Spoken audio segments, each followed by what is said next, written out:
We now straight dive into session 2, which is leadership perspectives, increasing and asking run rate. And I request Chandrasekar Thyagarajan, Pankajam Sridevi, Sandeep Kulkarni, and Sunil Sayal to please come up. And the session is going to be moderated by Anand Maheshwari. I'll just speak a little bit about each speaker. In the meanwhile, all of you can come and start getting settled here. Chandrasekar Thyagarajan, Honorable Jury Member, SSF Excellence Awards and Recognition, Chief Financial Officer, Greaves Electric Mobility. Chandrasekar, former Vice President, Finance and CFO, IBM India, South Asia, CFO, Greaves Electric Mobility, has over 34 years of experience in automobile, financial services and IT industries in varied areas like financial planning, statutory and management accounting, costing of products and services, business controls, etc. Pankajam Sridevi, Managing Director, India, Commonwealth Bank of Australia. Pankajam Sridevi is the Managing Director of Commonwealth Bank of Australia in India, with over 35 years of experience in diverse sectors, ranging from manufacturing to technology to banking. Pankajam is an accomplished executive. Her passion lies in building and learning innovative organizations through continual improvement and transformation, where employees can develop their careers and deliver exemplary customer service. She has won numerous awards, including the BPM Achiever in Global India Award for delivering business impact through technology transformation. Sandeep Kulkarni, Senior Vice President and Head, Worley Enterprise Services. Sandeep is a visionary and result-oriented global business services leader with a proven record of driving operating margins and operational performance improvement and value creation, leveraging globalization and digital transformation. Sandeep strives for balance of strategic analytic business solving and operational general management skills. Sunil Sayal, former regional CFO and advisor, GBS Nokia. Sunil is an alumnus of SRCC, University of Delhi. He is a fellow member of both the Institute of Chartered Accountants of India and the Institute of Company Secretaries of India. Holds a bachelor's degree in law from the University of Delhi. Sunil's tryst with the finance functions spans almost 4 decades and is spread between some well-known Indian and global multinationals. And the moderator for this session is Anand Maheshwari, founder and chief commercial officer, Quintes Global. Anand is a meritorious chartered accountant and a veteran CFO. He comes with nearly 4 decades of extensive work experience with a blend of senior management and entrepreneurial roles within India and the UK. A founder director of Quintes Global, a new business entity promoted by our Value to offer an innovative solutions and capabilities in BPM. So it's over to you, Anand, to take this session ahead. After 5 years back in Namma Bengaluru, and it feels so great to start the first leadership technical session of this 12th conclave that we proudly have been holding every year. And it's further a proud moment that a kind of panel that has been assigned to me is making my job hopefully much simpler, and your own engagement probably much more richer. So the theme, as has been already so eloquently elaborated by Ravi in his keynote address, about making huge leap to become enterprise partner and create those sustainable differentiators. The theme has also a great connect with cricket here. You would have seen the entire this agenda, and you can trust Rakesh for that. So my session is talking about increase in the asking run rate. And you all know what asking run rate will be for any team changing a cricket score. As you reach or try to reach a target, the target becomes stiffer and your asking rate becomes higher.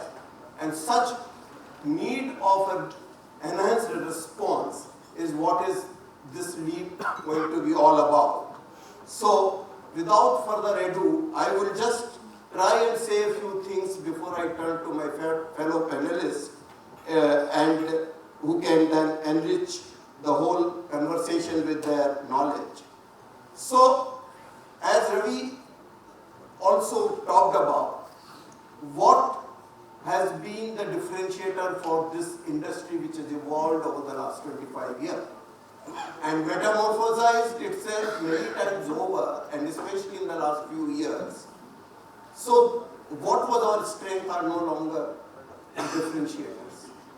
The differentiators have to evolve every 2 years, every 3 years.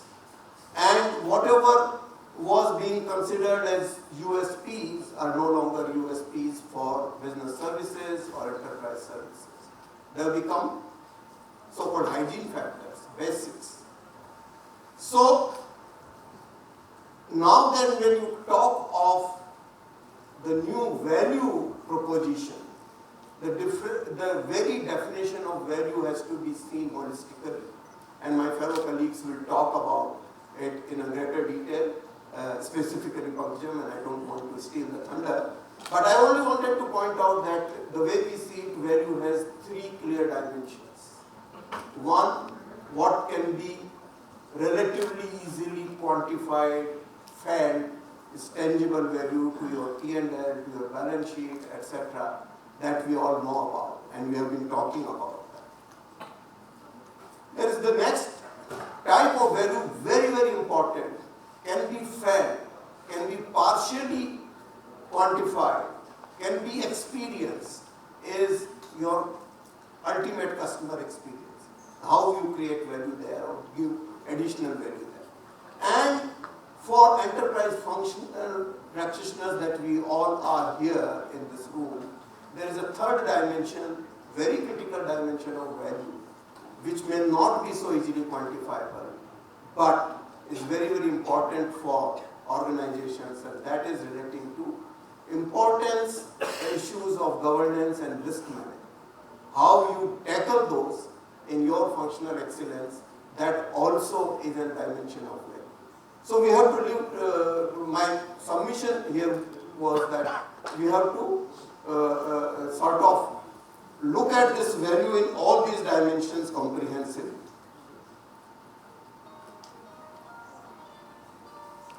So, without further elaboration from my side, I would like to take this opportunity to start raising some basic questions for their individual perspectives for the fellow panelists on how they see value and how they see value potential which can be delivered by enterprise functions with their anecdotal examples. And I'm sure everybody has got such a rich repertoire of those anecdotes of their professional life that it will be both enriching as well as interesting.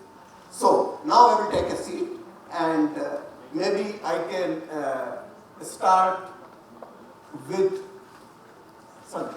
Huh? Okay, he was not expecting it, so that was on purpose. Okay. So you have managed so many new dimensions and new functions and all that. What has been your perspective from enterprise value proposition of our service models? Thanks, Anand. Great to be here. Actually, you all of us are meeting after 5 years, but I have been here maybe after 7 or 8. I think for quite some time. Happy to meet all the known faces. It's good. Just to answer your question, so I will tell an anecdote, and I have my earlier colleagues here from Tata Motors, they'll appreciate that. So we had created this GBS for Tata Motors, and 2.5 years down the line, as a part of quarterly review, we were presenting the performance to our CEO and the CEO's direct reports. So we were so happy that all our SLAs were green and we were doing smaller initiatives and We were just bringing in robotics, and we thought, okay, it's a great deal.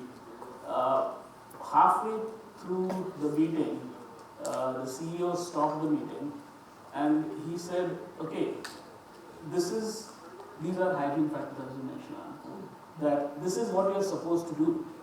Meeting, having green SLAs, doing some small initiatives, that's what the shared services center is supposed to do. You tell me, how are you solving the problems of my employees? How are you solving the problems of my customers? And how are you solving the problems of my suppliers? And we were stunned because we were not prepared for that. And that's when we said, okay, we'll come back to you. And we went back, we thought, and we relaunched the GBS with more of an outside-in kind of a perspective. We sat with the employees, we took feedback on what needs to be addressed. We sat with the suppliers, TRA suppliers, understood their problems. We sat with the top dealers, understood their problems. And then we converted it to a roadmap of how the GBS is going to solve the business problems. So I think the first and foremost thing, creation of value, comes through taking that outside-in approach and solving business problems. Otherwise, we'll keep on talking about the functional excellence, process excellence, some digital transformation, but till the time we are not solving business problems, I think we're not really. Wonderful. Sunil, how would you take on this from a value potential and your experiences? Thanks, Anand. I think, thank you that you touched upon the topic of value, which is quite dear to me actually. And what I see and what I hear from Ravi's previous session, that the GCCs now are or should be ready to take a leap, and they can probably take a leap only if they can add value to the enterprise. And to be able to do that, at least my opinion is, or my feeling is, that we need to revisit our vision. The vision which has been there so far needs to be realigned. And it needs to be realigned to enable enterprise experience. And experience what? Experience excellence. Whether it is customer excellence or partner excellence, and lastly I would say as employee excellence. And why I just limit myself to these three, because I feel that these three are the core to any company's competitive advantage. Otherwise, we would just be reduced to the stature of a function rather than an institution. And let me now try to decipher this theory into some example. Yeah, please. Which I think would be more interesting, perhaps. So after having spent 10 years as the region CFO of Nokia Networks in India, 2 years ago when it was time for me to kind of hand over my boots, I was actually asked by our group CFO in Helsinki to actually come down and act as an advisor to GBS. And no prizes for guessing that I was asked to look at one of the arms of GBS, which is perhaps the most dear to us, to our group CFO, which is the function of getting your money from the customers. So it was about the DSO, it was about the overdues, it was about the collection function as a whole. So my initial few months were actually spent in kind of fixing things which we thought were perhaps not working right, in the sense that some strategies which can be used to get your money faster from North America or Europe, obviously do not work when it comes to Africa or when it comes to China. So there were a lot of initiatives which we took to be able to kind of fix the bottlenecks, the obstructions, etc., etc. But let me then come to the concept of value. So during this process, what we also found, and that is by interacting with the business, and since I had come from the business side, that we could add value by aligning a lot of functions which are residing in the business to work closely or maybe within the GCC. And what were those functions? First of all, setting something very basic as setting up of credit limits for customers. How do you set up credit limits? So this was being set up all across the globe. Different people using different techniques. Then there was a function which was called the credit rating function. We had a centralized credit rating function because Nokia has institutional vendors and they're all multi-billion dollar worth of deals. So the credit rating function was anchored somewhere else. And then the credit management function went to put a stop to the deliveries to distributors. This was anchored somewhere else in the business. All these were kind of combined and put together under one umbrella, along with the basic function of collection, and it was renamed as credit to cash. So this is where we kind of added value, number one. And I'll just take 30 seconds more on. And something which perhaps might be a bit surprising was that there was a function in our corporate finance which we called as trade finance, which was responsible for guarantees, bonds, discounting of letters of credit of the customers, etc., etc. Even that function was integrated and intertwined with the credit to cash function. So that's, in my opinion, a great example of how GCC or GPS or whatever you want to call that can actually add value to the business by working on the same table as the business and acting as the partner. Yeah, a good example of taking the partnership beyond just a service partnership to business partnership and possibly in your case enterprise partnership as well. If you look at it from that core collections and DSO management perspective, along with the other funds, treasury functions which you look at in a holistic way. Good, but it is still the first dimension of quantifiable value and all that. Maybe I will turn now to Chandru for his own wisdom and experiences around, we talk about cost of doing something. We often don't talk about cost of not doing something or cost of ignoring something. And Chandru may like to bring forward this distinction and also this aspect of enterprise value for the audience. Yeah, thank you, Anand. This is a measure that I always have as part of my role as a CFO. As a business partner, there's always this question on, cost, ROI, returns. I've heard this just so many times. And it's very easy to put everything into a set of numbers and try and find a reason why to do it or why not to do it, right? And depending on what answer you need, I can always set it up. And this I've seen people doing so many times.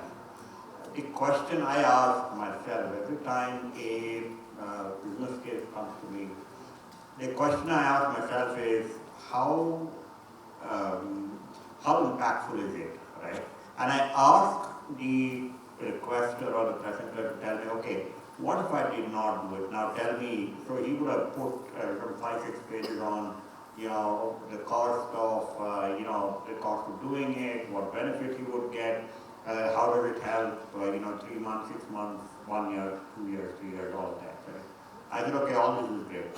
Now tell me the cost of not doing it. And at the end of it, I would say, if the cost of not doing it is greater than the cost of doing it, I would say go do it, right? If the cost of not doing it is lesser than the cost of doing it, I would say don't do it. I'll give you an anecdote and I'll give you a real example. In my current job, I work for the Greaves group as CFO for their electric mobility business. Fire safety is a very important aspect, right? We deal with batteries and all that in our factory, in our dealerships, in our service centers. So, we called one of these big fours to, to tell us about fire safety and how we could do it, and basically prepare an SOP for us, right? Both for our factories and also for our dealers. The guy came, he did, he did some basic questioning and came back with a bill which was significantly high. I said, I'd rather live with a fire than take this service of yours, right? And he was a little upset when I said that. I said, see, you are entering into an area which I am reasonably sure you may not have even done before. So let's look at how we can work this together, because there will be learning on both sides. So let's look at it from a standpoint of what value we're going to generate, not just for the organization that I work for, but also for the industry that we all serve, and which we all believe is going to be amongst the future of this world, right? The larger example where I believe that we as business partners, can add value, and there's a lot of discussion on value, on how, the accounts receivable, the credit to cash, as Sunil calls it. I have an example as well. In one of my prior jobs, I come from the IT services space where, I worked for about 25 years. One of the difficult questions to answer is, how do you measure business, right from the point of the pipeline of customers to what contracts that you sign with customers? How do you value those contracts? Because the salesmen are measured on the value of contracts that they bring in, right? So there's a very easy way of valuing contracts. So people say, okay, I brought in a $10 million contract, $12 million contract. But then the question becomes, for that part of the business, the question was, okay, you guys have been bringing in 50, 60 million every quarter, on a business base of about 40 million. Great, so why is your business not growing at faster than what you're showing us growth for, right? And then, I got my finance COE to do a bit of exercise.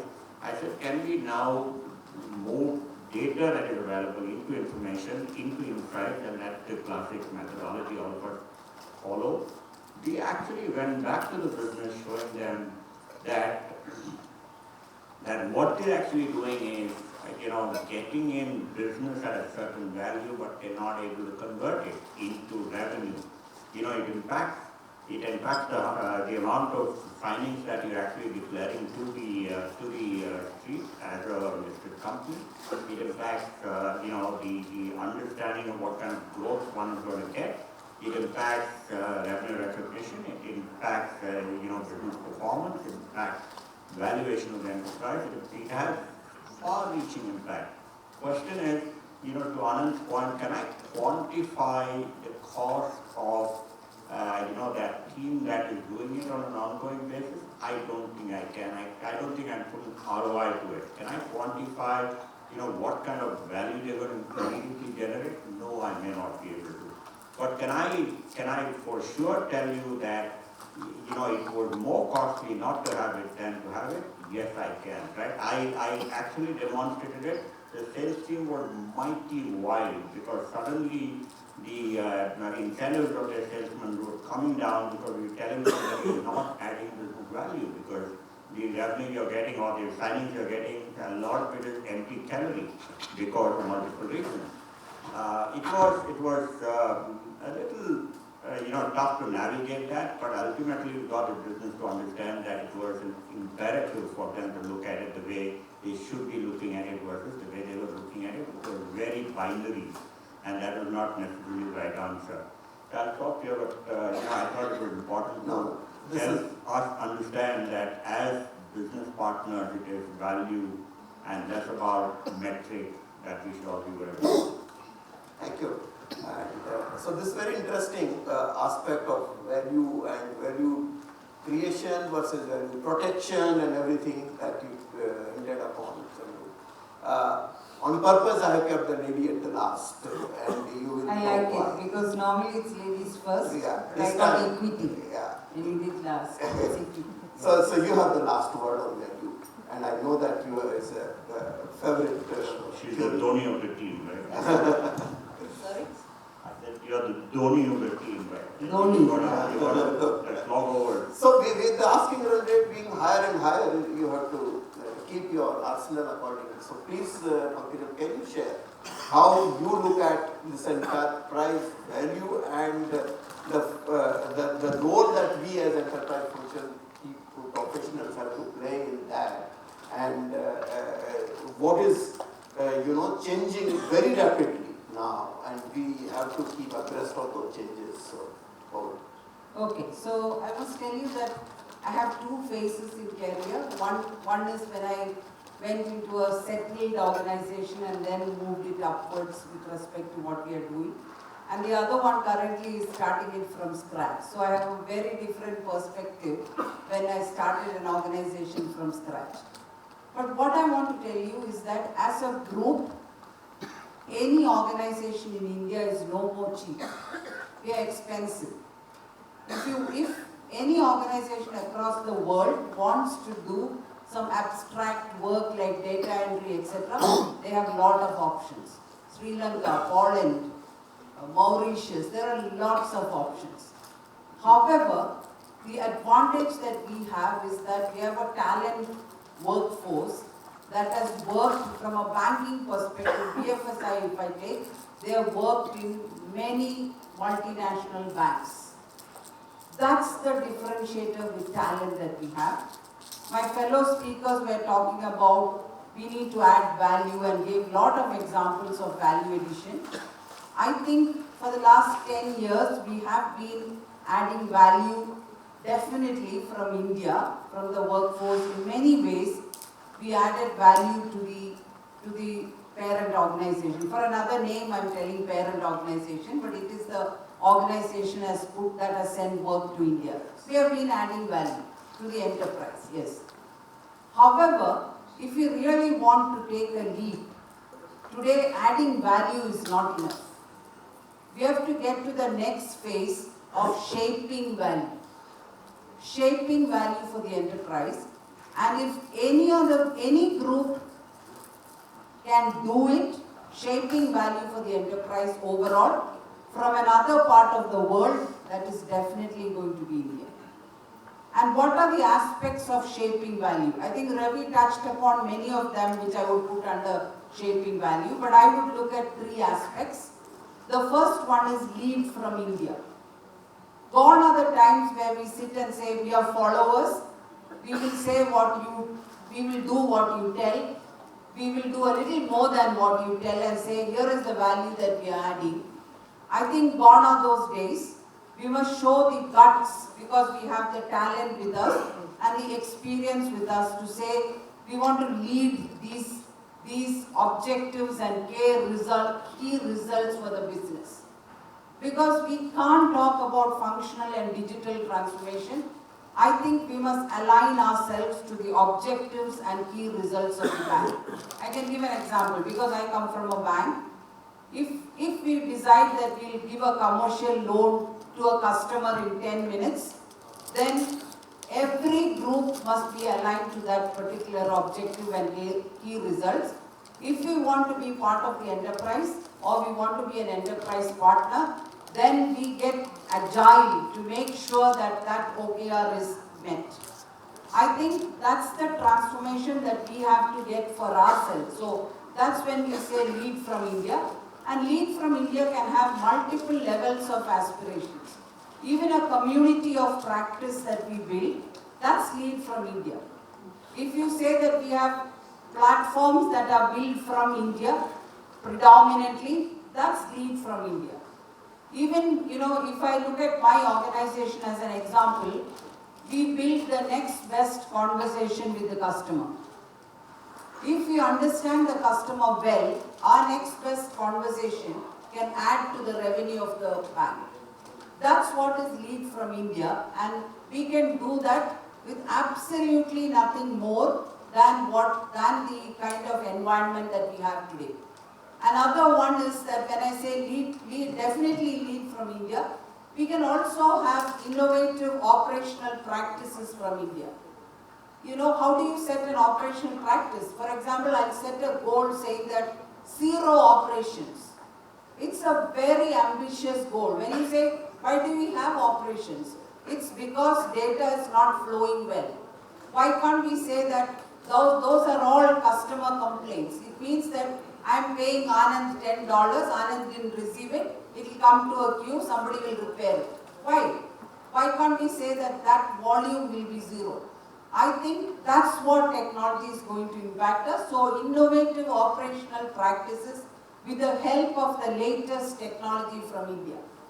And if we want to do this, we must have a future-ready workforce. What do I mean by future-ready? I heard my friend who is sitting here saying that, you know, the technology landscape and the way the requirement for talent, change in the mindset of talent and upskilling of talent is so fast, it's disruptive. I agree with that totally. But how do you build future-ready workforces for workforce to become very, very agile and workforce to also be ready to change and learn and change their character itself professionally and get to new jobs? That's the new ways of working. So how do we lead that? How do we build future-ready workforce and not keep our eyes closed saying that nothing can happen with generative AI and ChatGPT coming and be in this world which we think is not getting disrupted? Definitely there will be diminishing roles in technology, and we have to take the lead to make our workforce future ready so that when the enterprise is looking at certain capabilities, we are already built it. So if we are forward thinking like that, then I would say that we are shaping value. So we have to move really fast from adding value to shaping value in my mind. Very well put. Thank you. And the audience is also very good. So shaping value through future-ready workforce and getting to do all new kind of works and all that, and expanding the horizons of the enterprise's functions as such. And I think, Sandeep, you were talking about a few live examples you may like to add. So, I think traditionally, most of us have been thinking about finance, HR, IT. In fact, in our GBS, apart from these 3 functions, we also have legal and inside sales and assurance as a part of GBS. But actually, based on some of the discussions we have been having, there are quite a few opportunities that open up. If we just take a step back, right, what does a GBS bring today? The GBS it's a unique organization that cuts across the functional silos. It is an organization where you have maximum amount of transactional data flowing through. Also, it has an ability to scale.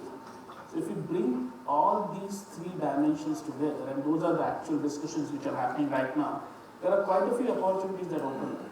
So the way we are positioning in our organization is that there's always a concept of a center of excellence and a concept of center of scale. So what does GBS offer is a center of scale. There are numerous examples. We are in discussions talking with the change management and comms team, where we are looking at having a center of scale to provide a uniform change management and comms experience across the enterprise. So we're looking at that. The newest one that I had a discussion a couple of weeks back is M&A, mergers and acquisition, where we're trying to create, because this company has grown through acquisition and we are constantly transforming through multiple acquisitions and divestitions at any period of time. So we are trying to see if we could set up a COE, which will reside as a part of the M&A team. But all the pre and post, so the pre-deal and post-deal work, we are trying to see if we could set up a center of scale. So there are quite a few new things as we start interacting with the business and understanding their problems.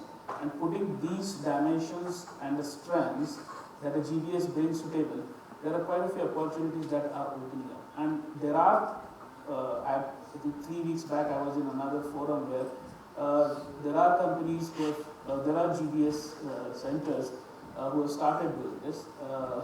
The other one is ESG reporting. A lot of GBS have started to do that because that's another area where it plays to the sweet spot of the GBS. I think these are some of the newer areas where No, it's very interesting. In fact, when you talk about this M&A support and all that, I have live example in my own firm how that we support our so-called parent organization and things like that. So although our model is slightly different than that. More on that later. I think it's time for an audience poll. Do we have an audience poll here? So you will get a poll question, or you already have a poll question on the screen that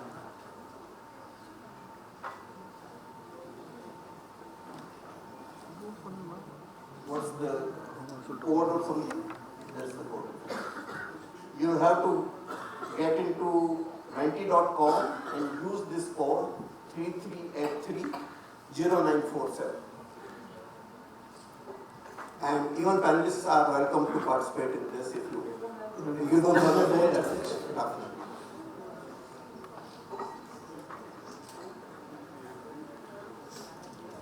So I will read the question for everybody's benefit. In a world-class enterprise services environment, which aspect do you believe is most essential for pursuing a value-infused pathway? So we have been talking about that value-infused pathway so far. It's a very relevant one, and I would read the various options given. Enterprise-level deployment of transformational technologies for strategy value opportunity. Next one is collaboration with all stakeholders to co-create and enlarge value for all. Technology and services integrated as part of business. And then engage leadership in sustaining digital innovation, inclusivity, disruption, and learning. All very important, and I would say all very equal contenders kind of responses that one can think of. And let's see how the House is voting.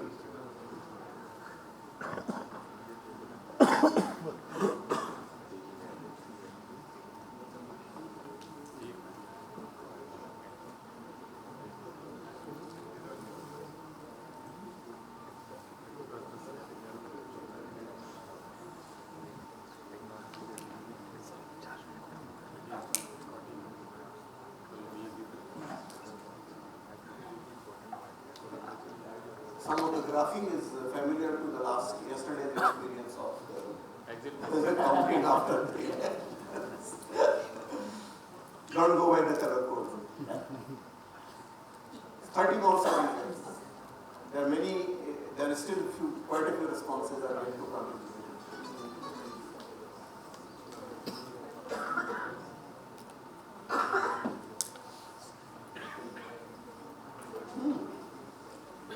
So there seems to be two favorite answers, almost equal.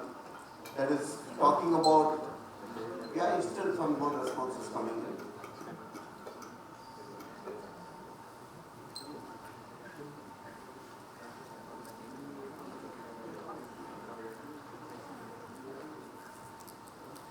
Okay, so thank you. So I would like to read the top two. Engage leadership in sustaining digital innovation, inclusivity, disruption, and learning. That gets the K. And collaboration with all stakeholders to co-create enlarged value for all. That is a close second or equally almost the same votes. So thank you very much for running the poll. Thank you for participating in all this. And this actually sets the tone for the next phase of this leadership interaction, that is around digital conundrum. you know, we have already talked about from cost to value, how the leap is, this word is seen. And that brings this interesting situation about how technology is playing a new role in all our lives. And there are some interesting aspects to this. Sometimes one hears questions, there's all this modern, up-to-date technology with a lot of power behind that, threatening to question the importance of even any human intelligence and all that. So, look at it from an enterprise functions perspective. Are they true enabler of disruptive changes and enhanced value creation, or just become sometimes a fashion statement on the ramp of the boardrooms that everybody is doing this, so we should also do it? What is the opportunity of value creation for this various digital media, while you also have to balance the associated risk and various other issues of governance and data privacy and whatnot? And can you simultaneously remain in a thinking ahead mode while still solving the problem at hand? You know, only last week there was a McKinsey insight, which many of you would have seen, which says that you should look for the problem as your destination point rather than the technology. Many times it happens other way around, when you treat technology as a particular technology as a destination and not the problem statement to go there. So I would again request the learned panelists to share their own experience on how they see the role of the technology today and 2 years ahead. Chandru, can I request you to take a lead? Yeah. Role of technology, right? I think technology, to be honest with you, is a very abused word. Technology is a means and can never be an end, and that is what I think the McKinsey study is also talking about. I've over the last few years, done a lot of work with my teams, of course, working through technology, establishing new processes, establishing new outputs or outcomes through technology. Having said that, I also keep telling my teams that don't throw technology at problems, right? Throwing technology at problems is not necessarily going to solve the problem itself. To Anand's point, make sure that you understand the problem, first of all, right? And then look at whether you need technology to solve that problem. A lot of times, you take away the intelligence that humans have because you believe there is technology that's going to solve it, and you rob the opportunity of the teams that you have from actually find a solution. I'll give you a very small anecdote and then I can elaborate on what I was trying to say. One of the directives at the group level is to say every single bank reconciliation that we do has to be automated, right? Every reconciliation has to be automated. First of all, I don't think there is any bank reconciliation for people that understand finance and accounting can vouch for this. I cannot believe that there is any bank reconciliation that can be fully automated. It can be automated to a large part. They can never be fully automated. However, the Maliks, as they were, they said, no, it has to be fully automated. I don't want any human intervention at all. And I said there were 2 bank accounts. I said, I'm not going to automate it. We stopped. And there was the usual hue and cry, and somebody came back and said, no, Chandru has stopped automation of bank reconciliation in his business. And, it came up for serious discussion. And the 2 of the bank accounts were unpaid dividend accounts, and many of you know that where these are unpaid dividends for the past years, and these are 5-6 years ago. Typically, there is very little to no movement in those bank accounts, right? I said there are probably 1 or 2 transactions in these bank accounts, and why would I even throw technology at it? Why do I need any technology to reconcile this bank account? it didn't take a lot of time for me to explain it, but it did take a lot of time for the people that had pushed saying we need technology to do the reconciliation. Where I'm getting at is when we look at a problem, just break it down, right, and then look at what technology you can use, and there is a lot of technology available. There's a lot of technology, some of which I can tell you is absolutely, I wouldn't, too harsh to use the word useless, but it doesn't give you any value, right? It will belittle the intelligence of the human mind. Where you use technology is where, one, you need repeatable tasks, two, where you can use the human mind for creating the value, for shaping value, as Pankajam puts it, right? So that's where I would say technology can come in, where it can take you away from a lot of tasks that a machine can do, and then you use the insights that are coming from the machine to be able to interpret it for the business. And that's why I believe it is important that we as business leaders, you as business leaders, look at technology not for the sake of it, but for the sake of helping you with data and insights that can solve business problems. Thank you. And we need to be conscious of the time that we are taking. I think we have another 5 minutes to conclude. Okay? Thank you. So, Pankajam, you want to add further on to that? Yeah. I think technology will be the biggest enabler of problem solving in the coming years. It doesn't mean that every problem has to be solved by technology, but if you use technology, it becomes very, very easy. We have experience of blockchain, etc., that didn't go well.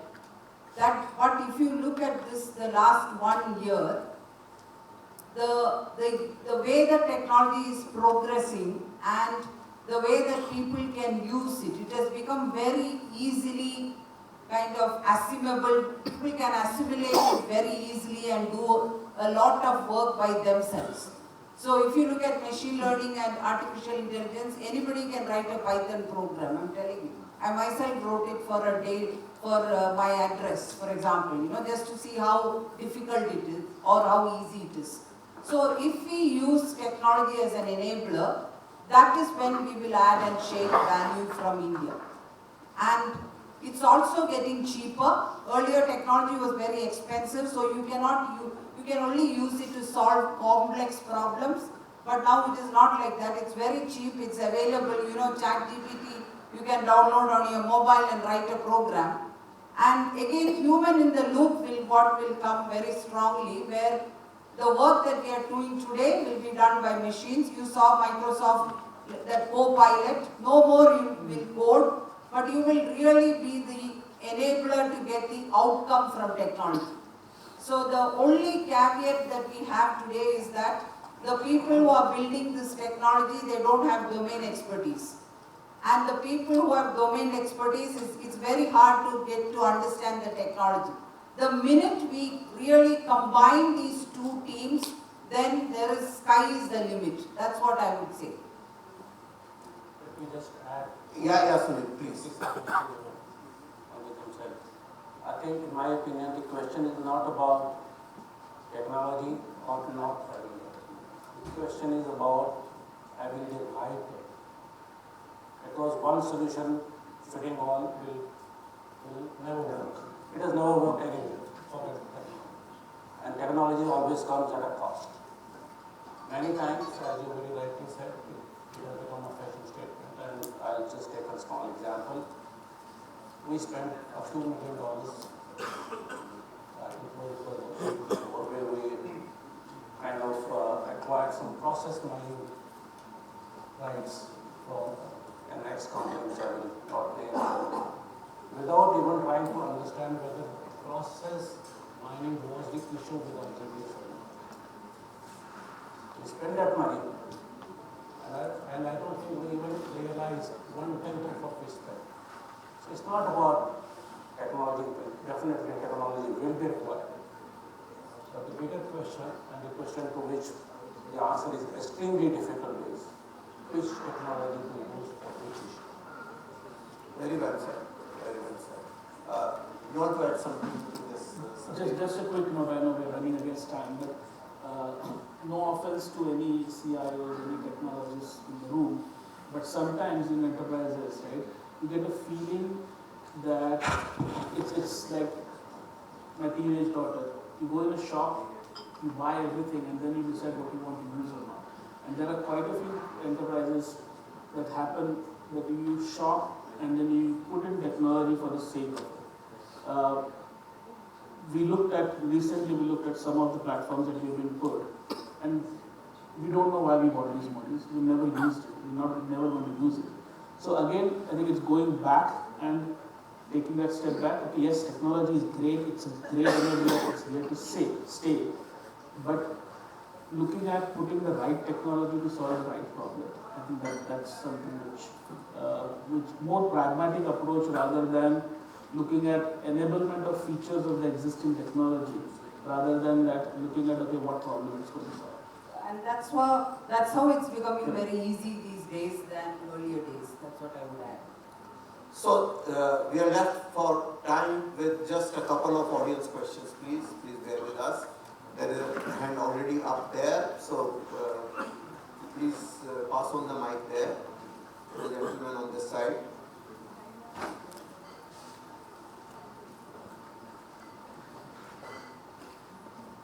Yes, thank you.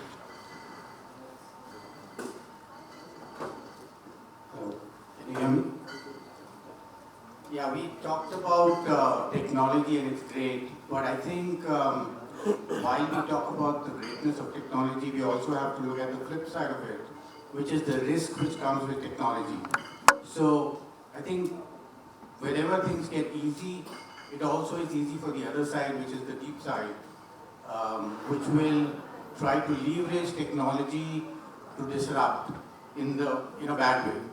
So I think whatever we do with technology, I think on the flip side, there's a very high risk which we need to understand, because while we are the GCCs, I think the responsibility for us to utilize technology in the right way, but taking the risks into consideration is probably something that we need to talk about.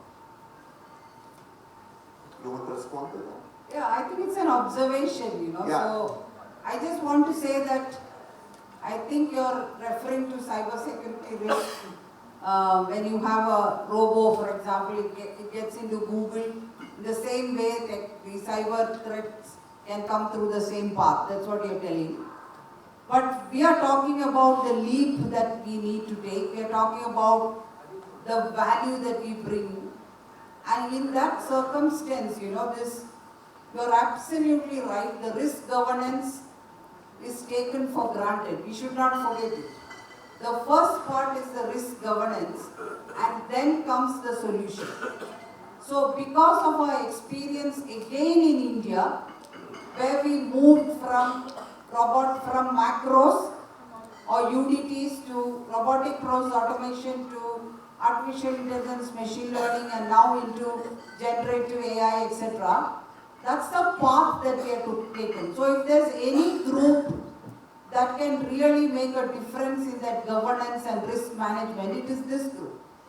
So this is another thing that I was telling, that multiple aspirations to reach that, become an enterprise partner, and this is a classic example of how to become an enterprise partner by bringing up the risk of using the emerging technologies.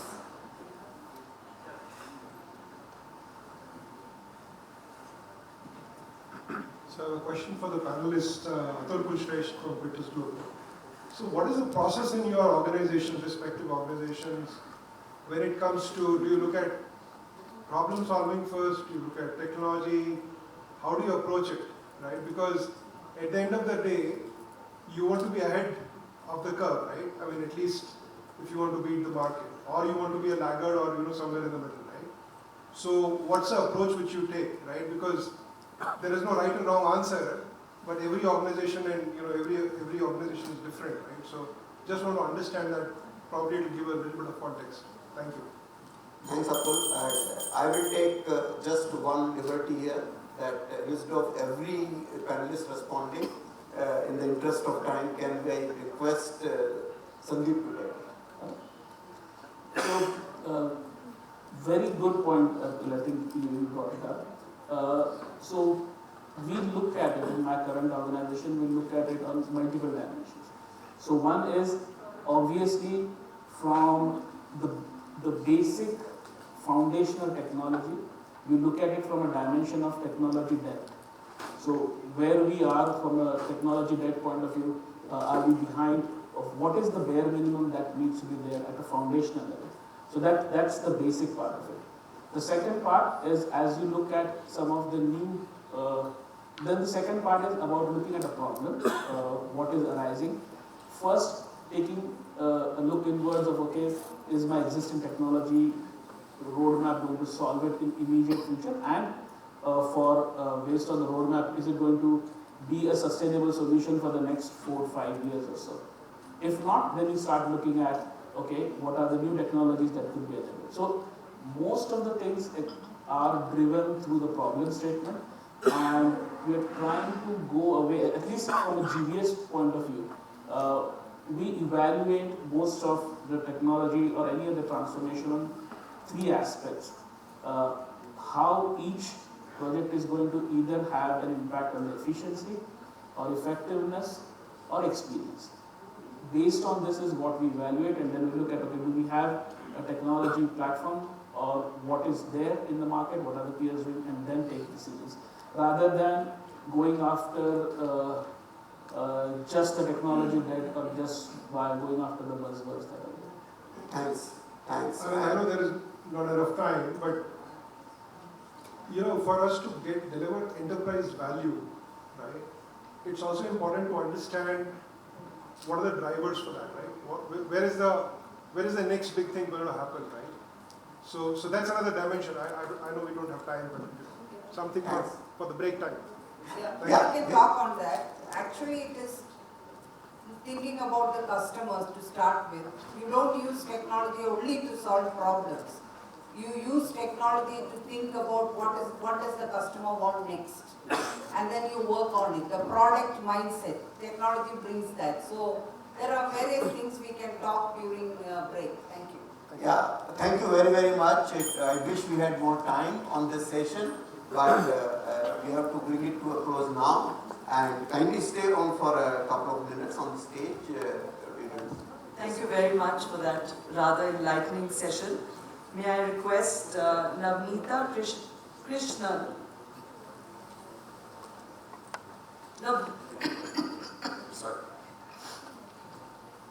Navneeta Krishnan, Head Business Services, Bungie, India, to give a memento to Pankajam Sridevi, ma'am.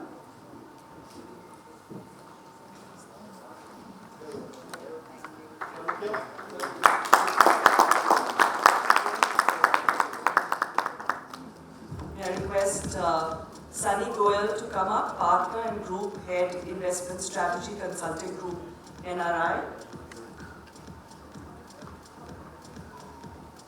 to give a memento to Chandrasekar Thyagarajan.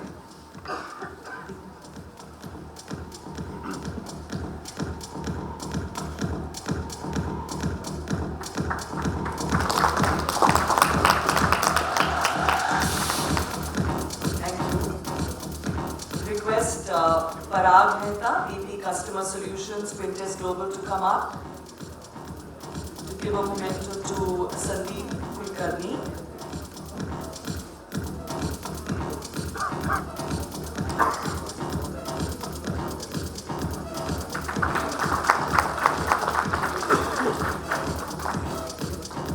Call upon Adi Pethe, Head of GDC Tata Motors, to please be here with us, to offer a memento to Sunil Sayal.